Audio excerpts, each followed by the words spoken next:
हाँ dear students, हम BSc semester first fundamentals of chemistry का unit 1 molecular polarity and B chemical forces के important topics की revision कर रहे हैं, जिसमें नेक्स्ट टॉपिक हमारा है डाइपोल मोमेंट। डाइपोल मोमेंट पर शॉर्ट नोट भी आता है, यानी 3 नंबर का भी क्वेश्चन आता है और 7.5 नंबर का भी आता है, और लॉन्ग के साथ में लग कर के ये 15 मार्क्स में भी आता है। क्या होता है डाइपोल मोमेंट? किसी डाइपोलर मॉलिक्यूल की पोलैरिटी के डिटर्मिनेशन के लिए डाइपोल मोमेंट का यूज़ किया जाता है। इसे डिफाइन कैसे करेंगे? किसी डाइपोलर मॉलिक्यूल में किसी एक चार्ज का मैग्नीट्यूड एंड दोनों चार्जेस के बीच की डिस्टेंस का मल्टीपल डाइपोल मोमेंट कहलाता है। इसे म्यू से शो करते हैं। इसकी unit Dibai are capital D होती है। 1 डिवाई की वैल्यू होती है 10⁻18 ESU into centimetre. Dipole moment एक वेक्टर क्वांटिटी है, क्योंकि इसमें डायरेक्शन एंड मैग्नीट्यूड दोनों होते हैं। डाइपोल मोमेंट के एप्लीकेशंस क्या है? इसका एक बहुत ही ज़्यादा इम्पॉर्टेंट एप्लीकेशन है, जिस पे 3 नंबर का एक क्वेश्चन कई बार आता है। क्या है वो?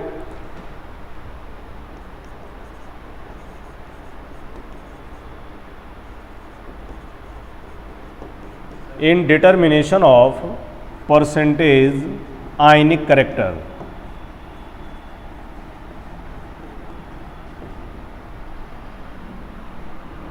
परसेंटेज आयनिक कैरेक्टर को हम कैसे डिटरमाइन करेंगे?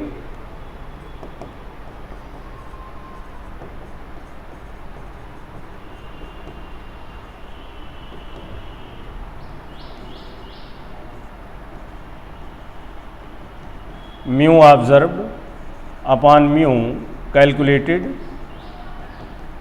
इनटू 100। इस फार्मूला का हम यूज़ करेंगे और किसी भी डाइपोलर मॉलिक्यूल में आयनिक कैरेक्टर की परसेंटेज को हम फाइंड आउट करेंगे। एग्जाम्पल लेते हैं HCl। अगर हमें HCl में आयनिक कैरेक्टर की परसेंटेज को निकालना है तो कैसे निकालेंगे? देखिए ध्यान से, बहुत इंपॉर्टेंट है ये।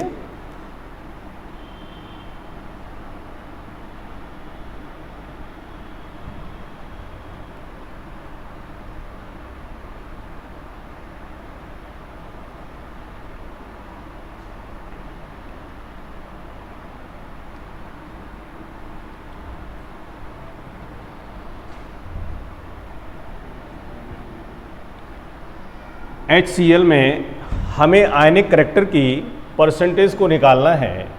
देखिए कैसे निकालेंगे। Cl पार्शियल नेगेटिव होता है और हाइड्रोजन पे पार्शियल पॉजिटिव चार्ज होता है। इस पर 1 इलेक्ट्रॉन के बराबर चार्ज है। Charge of electron equal to 1.6 into 10⁻⁻19 coulomb. यहाँ पर हम चार्ज को लेते हैं इलेक्ट्रोस्टैटिक यूनिट में, तो हम इस कूलाम को ESU में कन्वर्ट करेंगे। कैसे कन्वर्ट करेंगे? 1 कूलाम इक्वल टू होता है 3 इंटू 10⁻⁹ ESU। तो चार्ज ऑफ इलेक्ट्रॉन हो जाएगा 1.6 into 10⁻⁹ into 3 into 10⁻⁹, 4.8 into 10⁻⁻10 ESU। ये हमारा चार्ज आ गया इलेक्ट्रॉन का HCl में। अब जो हमारा न्यूमेरिकल आएगा 3 मार्क्स का, उसमें हमें ऑब्जर्व्ड डाइपोल मोमेंट गिवन होगा। म्यू ऑब्जर्व्ड हमको दिया होगा।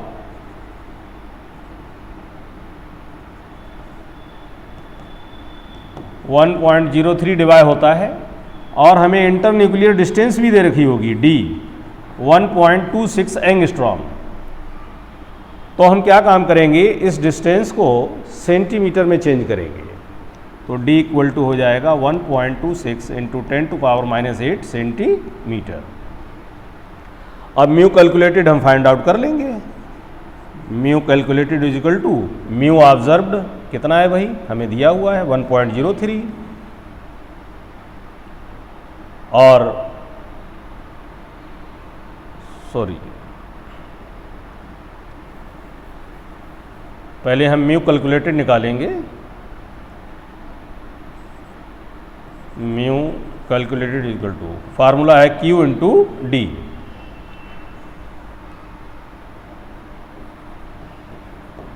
Q की वैल्यू है 4.8 इंटू 10⁻⁻10 एंड D की वैल्यू है 1.26 इंटू 10⁻⁸। ये आ जाएगा आपका 6.09 into 10⁻18 ESU centimetre.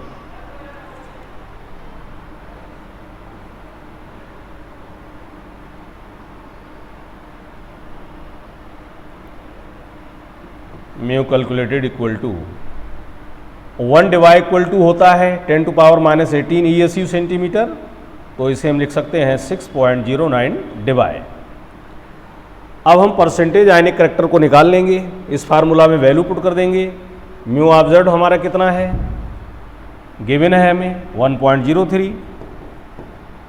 Mu calculated कितना है,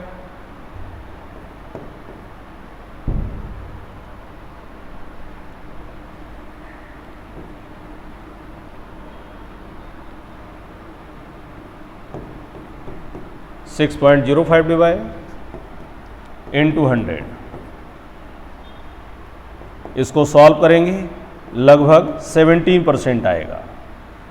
तो हम कहेंगे HCl में परसेंटेज आयनिक करैक्टर होता है 17%। जब 17% आयनिक करैक्टर है तो कोवेलेंट करैक्टर कितना हो गया, 100 में से 17 को माइनस करेंगे तो 83% आएगा। 83% हमारा हो जाएगा कोवेलेंट करैक्टर। इसका मतलब हो गया कि HCl एक पोलर कोवेलेंट मॉलिक्यूल है। तो इस तरह से हम लोग आयनिक करैक्टर की परसेंटेज को फाइंड आउट कर सकते हैं।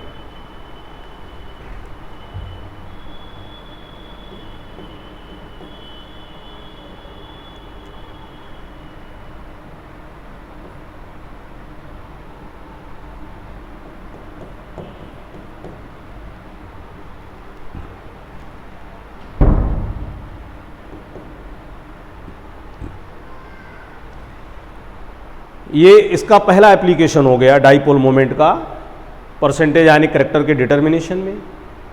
इसकी हेल्प से हम सिस और ट्रांस आइसोमर को भी बता सकते हैं। देखिए कैसे बताएंगे।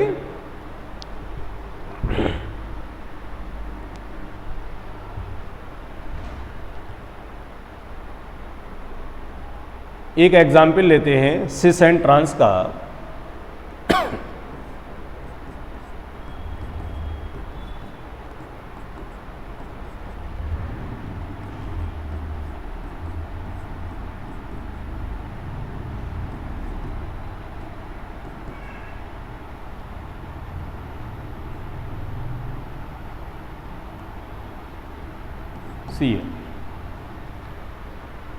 ये सिस आइसोमर है और ये है आपका ट्रांस।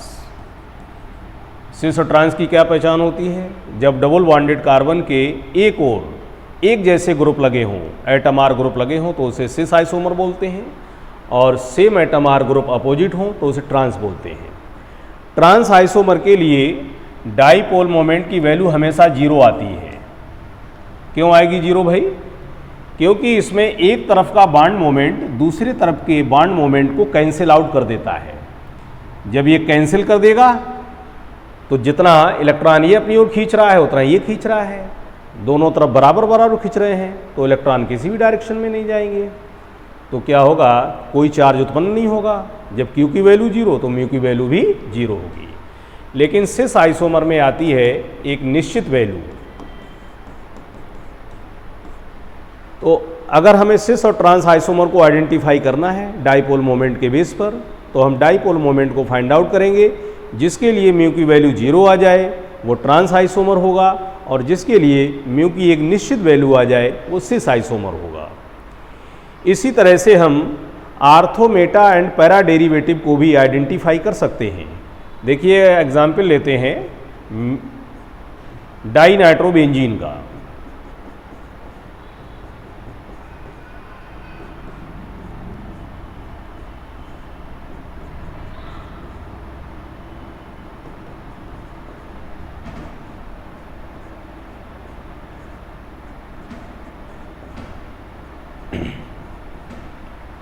ये आर्थो आइसोमर, ये मेटा और ये पैरा।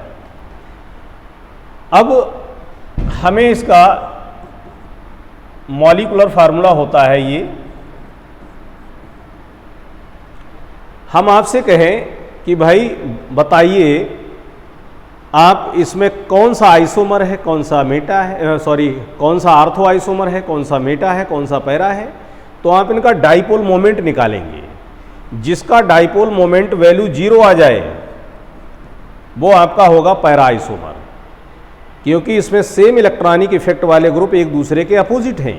एक तरफ का बॉन्ड मोमेंट दूसरे तरफ के बॉन्ड मोमेंट को कैंसिल कर देगा, तो डाइपोल मोमेंट की वैल्यू 0। और जिसमें डाइपोल मोमेंट की वैल्यू सबसे ज़्यादा आ जाए वो होगा आपका आर्थो आइसोमर, और जिसमें डाइपोल मोमेंट की वैल्यू कम आए वो आपका होगा मेटा आइसोमर, और जिसमें बिल्कुल 0 हो गई वो आपका पैरा आइसोमर होगा। तो आर्थो के लिए सबसे ज़्यादा, मेटा वाले के लिए मेटा वाले के लिए उससे कम, और पैरा वाले के लिए सबसे कम यानी 0 होती है। इस तरह से हम डाइपोल मोमेंट की हेल्प से आर्थो, मेटा और पैरा को भी बता सकते हैं। इसके अलावा ऐसे मॉलिक्यूल जिनमें म्यू की वैल्यू 0 आती है वो molecule non polar and symmetrical होते हैं, और जिसमें म्यू की एक डेफिनेट वैल्यू आती है ऐसे मॉलिक्यूल पोलर एंड अनसिमेट्रिकल होते हैं। तो डियर स्टूडेंट्स, ये रहा dipole moment, important topic first semester का।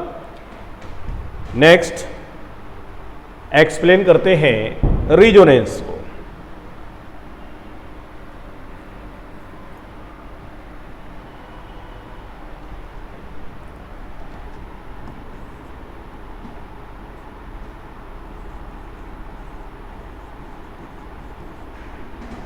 रिजोनेंस ये क्या होता है,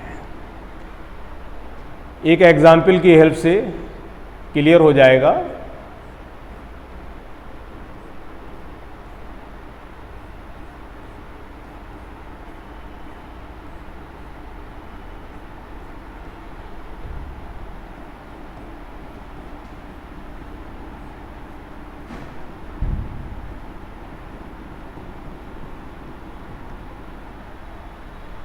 ये बेंजीन है, ये दोनों हैं रिजोनेटिंग स्ट्रक्चर्स।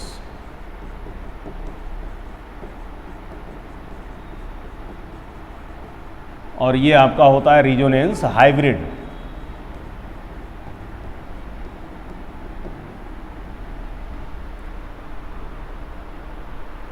एक एग्जाम्पल मैं और लिख रहा हूं CO2 का, फिर मैं रिजोनेंस को डिस्क्राइब करूंगा।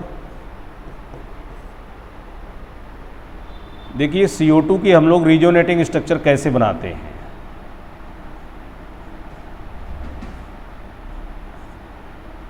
बहुत ही ध्यान से आप समझिएगा, आपको रिजोनेटिंग स्ट्रक्चर अभी आप अपने आप बनाने लगेंगे।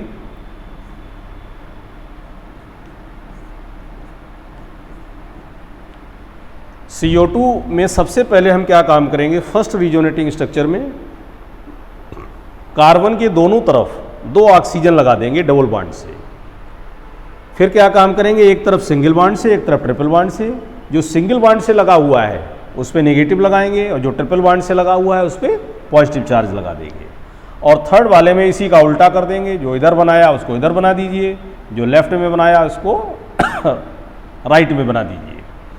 अब इनमें इलेक्ट्रॉन कैसे रखेंगे, ऑक्सीजन की बैलेंस सेल में 6 इलेक्ट्रॉन होते हैं, 2 इलेक्ट्रॉन बॉन्ड बनाए हुए हैं, तो कितने बचे, 4 बचे, 1 2 3 4, ऐसे इधर 1 2 3 4। ऑक्सीजन के 6 होते हैं वैलेंस शेल में इलेक्ट्रॉन, एक इलेक्ट्रॉन बॉन्ड बनाए हुए हैं, तो बचे कितने 5, 1 2 3 4 5, और एक नेगेटिव चार्ज का मतलब है एक एक्स्ट्रा इलेक्ट्रॉन जिसे हमने क्रॉस से दिखा दिया। यहाँ पर 3 इलेक्ट्रॉन बॉन्ड फॉर्मेशन में पार्ट ले रहे हैं, 3 बचे जिसमें एक इलेक्ट्रॉन की कमी है, तो केवल 2 बचे, तो इधर हम 2 इलेक्ट्रॉन बना देंगे। बिल्कुल इसी को देख करके इधर बना दीजिएगा, जिस पे पॉजिटिव चार्ज है उस पर 2 इलेक्ट्रॉन बना दीजिए, जिस पे नेगेटिव चार्ज है उस पर 5 इलेक्ट्रॉन बना दीजिए, 1 2 3 4 5, और एक एक्स्ट्रा इलेक्ट्रॉन क्रॉस से दिखा देंगे। इस तरह से हम इनकी रिजोनेटिंग स्ट्रक्चर को इजीली बना सकते हैं। अब सवाल ये उठता है कि रिजोनेंस क्या है और आखिर हमें इन्हें बनाने की जरूरत क्या पड़ती है, क्यों पड़ती है। रिजोनेंस को डिस्क्राइब कैसे करेंगे। इसमें बेंजीन में कार्बन कार्बन के बीच में डबल बॉन्ड है और सिंगल बॉन्ड है, यानी 3 डबल बॉन्ड है 3 सिंगल बॉन्ड है। अगर बेंजीन में ये सिंगल और डबल बॉन्ड फिक्स हैं, आपको मालूम होना चाहिए सी सिंगल बॉन्ड सी की बॉन्ड लेंथ होती है 1.54 एंगस्ट्रॉम और डबल बॉन्ड की कितनी होती है 1.34 एंगस्ट्रॉम। अगर बेंजीन में 3 सिंगल बॉन्ड हैं और 3 डबल बॉन्ड हैं, तो 3 की बॉन्ड लेंथ आपकी आनी चाहिए इतनी और 3 की आनी चाहिए इतनी। लेकिन बेंजीन में कार्बन कार्बन के बीच बॉन्ड लेंथ इन दोनों की इंटरमीडिएट है। इसका मतलब क्या हुआ कि बेंजीन में ना तो सिंगल बॉन्ड है ना ही डबल बॉन्ड है, बल्कि उसके बीच का बॉन्ड है, और जिसमें ये कंडीशन आती है उसमें रिजोनेंस का कॉन्सेप्ट लग जाता है। अब बॉन्ड लेंथ को अपने दिमाग में रखते हुए और रिजोनेंस की डेफिनेशन को समझिएगा। क्या होती है डेफिनेशन। जब किसी कंपाउंड की समस्त प्रॉपर्टीज को किसी एक निश्चित स्ट्रक्चर के द्वारा डिस्क्राइब ना किया जा सके, बल्कि उसको डिस्क्राइब करने के लिए एक से ज़्यादा स्ट्रक्चर की आवश्यकता हो, तो उन डिफरेंट स्ट्रक्चर्स को रिजोनेटिंग स्ट्रक्चर कहते हैं, एंड उसकी ट्रू स्ट्रक्चर को रिजोनेंस हाइब्रिड कहते हैं, एंड इस प्रोसेस को रिजोनेंस कहते हैं। दोस्तों, हम बॉन्ड लेंथ को केवल और केवल एक स्ट्रक्चर से हम डिस्क्राइब नहीं कर सकते, हम दोनों बनाएंगे तब हम डिस्क्राइब कर पाएंगे। देखिए कैसे। अगर हम दोनों बना लेते हैं तो आपको हर जगह सिंगल बॉन्ड नज़र आएगा और हर जगह डबल बॉन्ड नज़र आएगा। आप देखिए यहाँ सिंगल है, दूसरी वाली में यहाँ सिंगल है, दूसरी वाली में यहाँ पे भी सिंगल है, फिर यहाँ सिंगल, यहाँ भी सिंगल, फिर यहाँ देखो दूसरी वाली में यहाँ सिंगल है, यहाँ सिंगल है, दूसरी वाली में यहाँ पे भी सिंगल, और हर जगह डबल है। देखो ये डबल है, दूसरी वाली में भी डबल आ जाएगा, यहाँ डबल है, दूसरी वाली में यहाँ डबल है, फिर यहाँ पे भी देखो डबल है, फिर यहाँ पे भी इसमें डबल है। तो हर जगह सिंगल है, हर जगह डबल है। इसका मतलब है कि ना इसमें सिंगल बॉन्ड होता है ना ही डबल बॉन्ड होता है, बल्कि उसके बीच का बॉन्ड होता है। इसीलिए इसमें बॉन्ड लेंथ इन दोनों की इंटरमीडिएट होती है। ठीक इसी तरह से CO2 में क्या होता है, CO बॉन्ड लेंथ CO2 में होती है 1.15 एंगस्ट्रॉम, जबकि C ट्रिपल बॉन्ड O की बॉन्ड लेंथ होती है 1.10 एंगस्ट्रॉम और C डबल बॉन्ड O की होती है 1.22 एंगस्ट्रॉम। लेकिन CO2 में ना डबल बॉन्ड की बॉन्ड लेंथ है और ना ही ट्रिपल बॉन्ड की बॉन्ड लेंथ है, बल्कि इनके बीच की है। इसका मतलब क्या हुआ कि ना इसमें डबल बॉन्ड होता है ना इसमें ट्रिपल बॉन्ड होता है, बल्कि इसके बीच का बॉन्ड होता है। तो वो हम रिजोनेंस से ही स्पष्ट कर पाएंगे। आप देख लीजिएगा, जब हम तीनों स्ट्रक्चर बनाएंगे तभी हम इसको एक्सप्लेन कर पाएंगे। आपको हर जगह डबल बॉन्ड नज़र आएगा, हर जगह आपको सिंगल बॉन्ड भी नज़र आएगा। देखो यहाँ भी सिंगल है, उस वाली में इधर भी सिंगल है। हर जगह ट्रिपल नज़र आएगा, इधर ट्रिपल है, देखो इसमें यहाँ पे भी ट्रिपल है। इसका मतलब ना सिंगल है, ना डबल है, ना ट्रिपल है, बल्कि इन सब के बीच का बॉन्ड है। तो इसकी जो ट्रू स्ट्रक्चर होती है वो इन तीनों की इंटरमीडिएट होती है, जिसे बोलते हैं रिजोनेंस हाइब्रिड। ये रिजोनेंस का कॉन्सेप्ट हो गया। Next formal charge. Formal charge क्या होता है?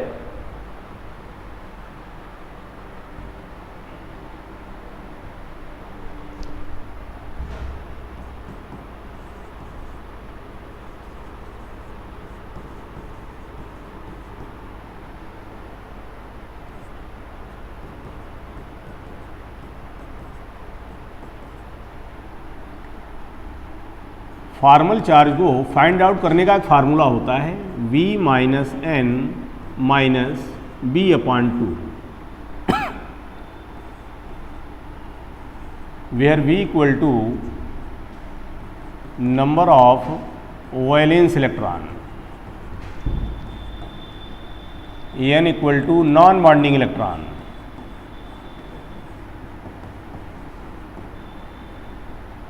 and B equal to number of bonding electron। देखिए हमें अगर CH4 में फॉर्मल चार्ज को फाइंड आउट करना है तो कैसे फाइंड आउट करेंगे? फॉर्मल चार्ज होता क्या है? किसी मॉलिक्यूल में किसी भी एटम को जो चार्ज प्रोवाइड किया जाता है वो उसका फॉर्मल चार्ज कहलाता है। फॉर्मल चार्ज की वैल्यू जितनी कम होती है मॉलिक्यूल की स्टेबिलिटी उतनी ही ज़्यादा होती है। अगर आपसे कहा जाए भाई मेथेन में कार्बन का फॉर्मल चार्ज हमें निकाल के दिखाओ तो हम इस फार्मूला की हेल्प से निकाल देंगे। देखिए कैसे, formal charge of carbon equal to V number of valence electron. Carbon के बैलेंस सेल में इलेक्ट्रॉन का नंबर होता है 4 minus number of non bonding electron. 4 के 4 इलेक्ट्रॉन बॉन्ड बनाने में यूज हैं, यानी नॉन बॉन्डिंग इलेक्ट्रॉन इसमें 0 है, minus number of bonding electron. Bonding electron कितने हैं? देखिए 1 2 3 4, इसमें 4 बॉन्ड है। एक बॉन्ड 2 इलेक्ट्रॉन से मिलकर बनता है, 4 बॉन्ड है तो 4 दूनी 8 इलेक्ट्रॉन हो गए और बटे 2, 2 से काट दो, 2 चौक 8, 4 माइनस 4 इक्वल टू 0। तो फॉर्मल चार्ज इस पे आ गया 0। इसी तरह से अगर आपको NO2 नेगेटिव में फॉर्मल चार्ज निकालना हो तो आप कैसे निकालेंगे? ये NO2 नेगेटिव है। नाइट्रोजन के बैलेंस सेल में 5 इलेक्ट्रॉन होते हैं, 3 बॉन्ड बनाए हुए हैं, 2 बचे। ऑक्सीजन के 6 होते हैं, 2 बॉन्ड बनाए हुए हैं, 4 बचे।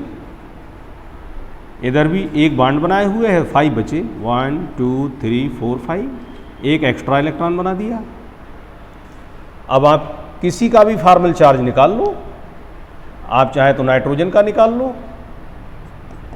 Formal charge of nitrogen equal to valence electron 5 होते हैं, minus number of non bonding electron 2 हैं, minus number of bonding electron 3 bond हैं, एक बॉन्ड 2 इलेक्ट्रॉन से मिलकर बनता है, तो 3 दूनी 6 बटे 2, 2 3 6,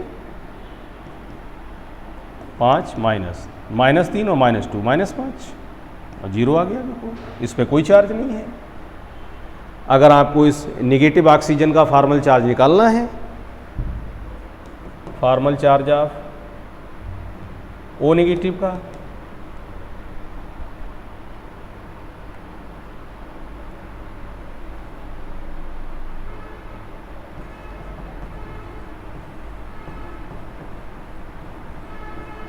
formal charge of single bonded oxygen जो सिंगल बॉन्ड से जुड़ा हुआ है, इसका निकाल लो।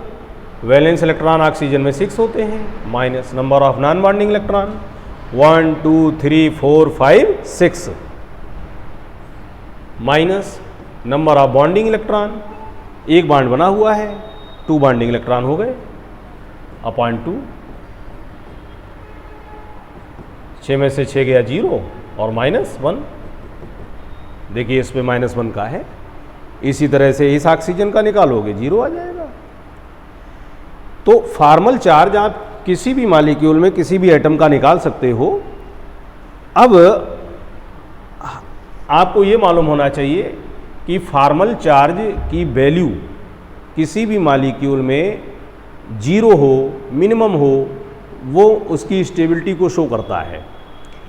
इसे एक्सप्लेन करने के लिए आप CO2 का एग्जाम्पल समझ सकते हो। CO2 को हम 3 मेथड से रिप्रेजेंट कर रहे हैं। एक हमने मेथड से ये बना दिया CO2, दूसरे मेथड से हम क्या बनाएंगे,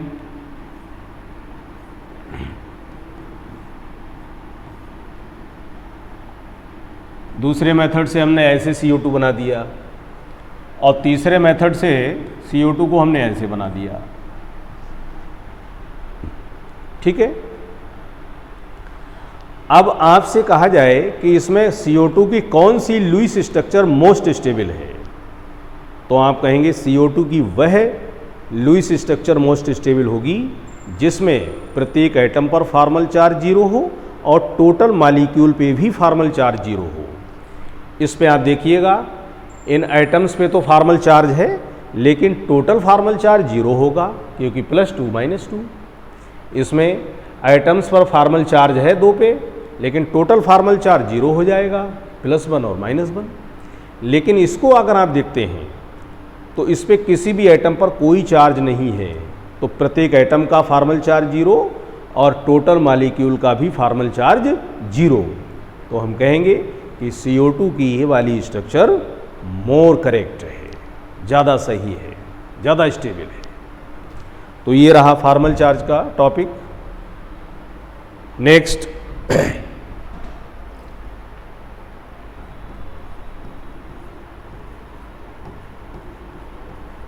वांडर वाल्स फोर्स और इंटरमॉलिक्यूलर फोर्स।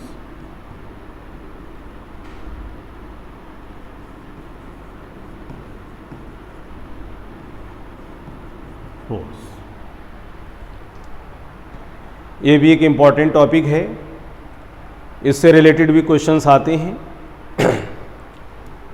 इंटरमॉलिक्यूलर फोर्स क्या होते हैं? न्यूट्रल मॉलिक्यूल्स के बीच में जो अट्रैक्शन फोर्स कार्य करता है उसे इंटरमॉलिक्यूलर फोर्स कहा जाता है। साइंटिस्ट वान डर वाल ने प्रेशर करेक्शन को एट्रैक्शन फोर्स के बेस पर एक्सप्लेन किया था और प्रेशर करेक्शन किया था गैसेस में। इसलिए हम इंटरमॉलिक्यूलर फोर्सेस को वान डर वाल्स फोर्स भी कहते हैं। ये मेनली 3 टाइप का होता है। पहला क्या है? By dipole interaction.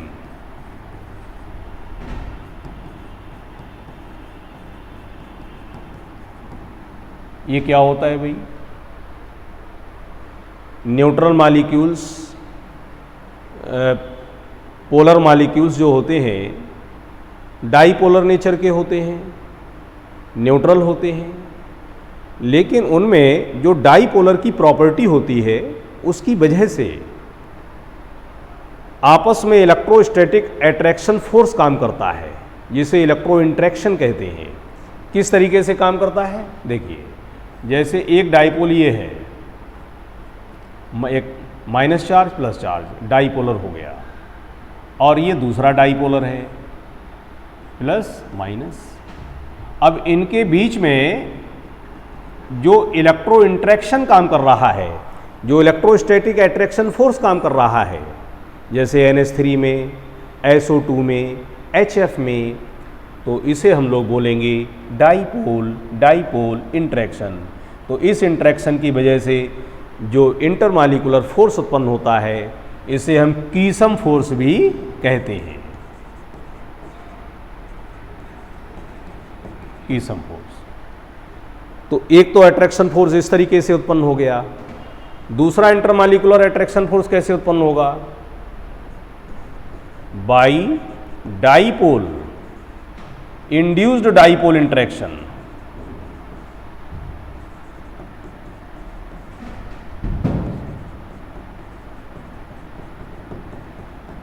By dipole induced dipole interaction. कभी कभी क्या होता है कि जब किसी डाईपोलर मॉलिक्यूल के कांटेक्ट में कोई नॉन पोलर मॉलिक्यूल आ जाता है, ये नॉन पोलर, ये डाईपोलर, इस डाईपोलर के कांटेक्ट में कोई नॉन पोलर मॉलिक्यूल आ जाता है, तो ये इसको डिस्टॉर्टेड करके इसमें डाईपोल की प्रॉपर्टी को इंड्यूस कर देता है, और इंड्यूस करने के बाद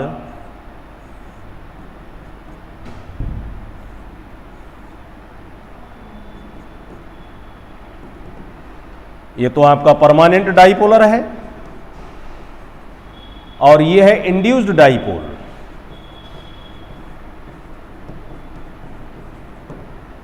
क्योंकि इसने इस नॉन पोलर मॉलिक्यूल को अपने जैसा बना दिया, इस पे प्लस माइनस, इसने इसमें भी डाईपोलर की प्रॉपर्टी को इंड्यूस कर दिया, तो हम कहेंगे डाईपोल एंड इंड्यूस्ड डाईपोल के बीच जो अट्रैक्शन फोर्स काम कर रहा है उसे बोलेंगे डाईपोल इंड्यूस्ड डाईपोल इंटरेक्शन। देखिए संगति का बहुत बड़ा असर पड़ता है, ये इसकी संगत में आया और इसने इसको अपने जैसा ही बना दिया, तो इनके बीच में जो इंटरेक्शन लग रहा है उसे बोलेंगे डाईपोल। ये डाईपोल और ये इंड्यूस्ड डाईपोल, प्रेरित द्विध्रुव, इनके बीच में जो अट्रैक्शन फोर्स काम कर रहा है इसे हम डिवाई फोर्स भी कहते हैं।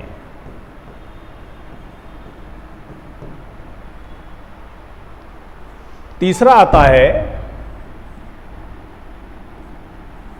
By instantaneous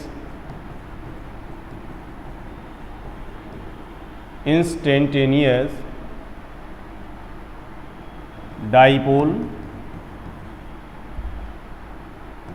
induced dipole interaction.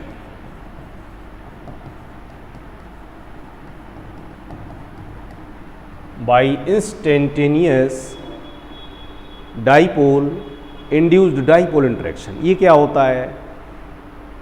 कुछ नॉन पोलर मॉलिक्यूल्स जैसे H2, O2, CO2, inert gases, helium, neon, argon, इनमें क्या होता है कि इनमें कभी कभी कुछ डाईपोल की प्रॉपर्टी क्रिएट हो जाती है, इनमें कुछ डाईपोलर का गुण आ जाता है, इसे हम डिस्पर्सन फोर्स भी कहते हैं। तो कभी कभी इनमें डिस्टॉर्टेड होकर, जैसे ही इनमें कोई डाईपोलर की प्रॉपर्टी थोड़ी देर के लिए आ गई, इंस्टेंटेनियस मीन्स होता है क्षणिक, इनमें डाईपोलर की प्रॉपर्टी आ गई, ये नॉन पोलर था और इसमें कुछ देर के लिए डाईपोल की प्रॉपर्टी क्रिएट हो गई, यानी इंस्टेंटेनियस।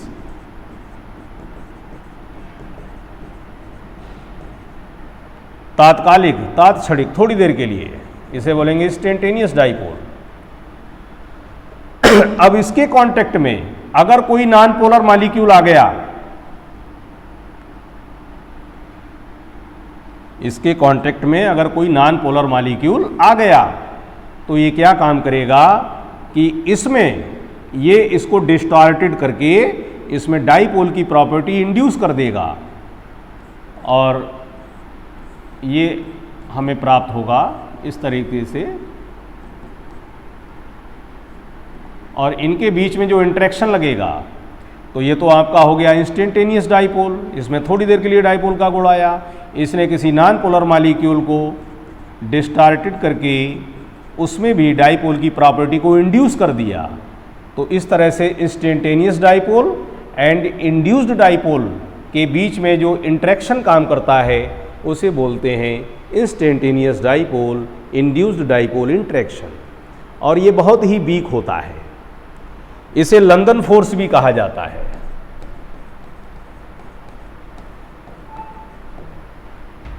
कॉम्पिटिशन्स में ऑब्जेक्टिव क्वेश्चन आता है कि सबसे ज़्यादा इंटरेक्शन फोर्स किस में काम करता है इन तीनों में, तो हमारा जवाब होगा डाईपोल। डाईपोल इंटरेक्शन सबसे ज़्यादा होता है, उससे वीक होता है डाईपोल इंड्यूस्ड डाईपोल इंटरेक्शन, और सबसे वीक होता है instantaneous dipole induced dipole interaction.